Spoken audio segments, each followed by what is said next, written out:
నా మాటని నిలబెట్టుకున్నానమ్మా. నేను వీళ్ళందరికీ ఎంతో నచ్చి చెప్పాను, కానీ వీరంతా మొండి పట్టుతో ఉన్నారు.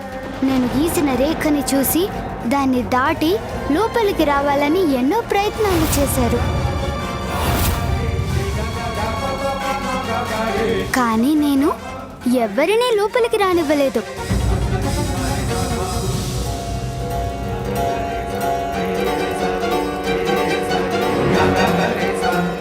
ఎవరిని లోపలికి రానివ్వకూడదని మీరు ఒక్కసారి చెప్పాక కూడా నేను ఎవరిని లోపలికి ఎలా రాణిస్తాను?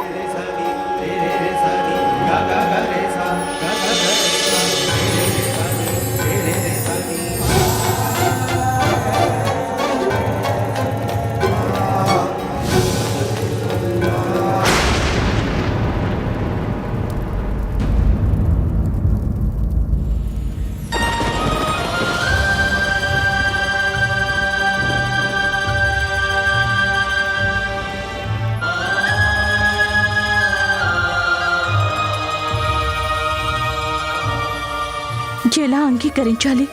స్నానానికి వెళ్లే ముందు చూసినా ఆ బాలుడు ఇతనేనని ఎలా అంగీకరించాలి?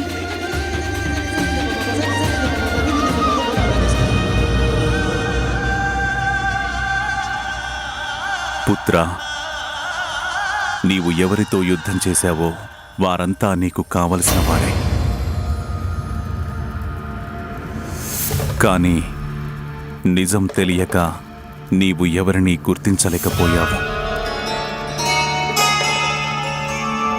శ్రీ గణనాథుని దివ్య చరితాన్ని తెలిపే గొప్ప దృశ్య కావ్యం జై గణేశ. కాంటిలో స్టూడియోస్లో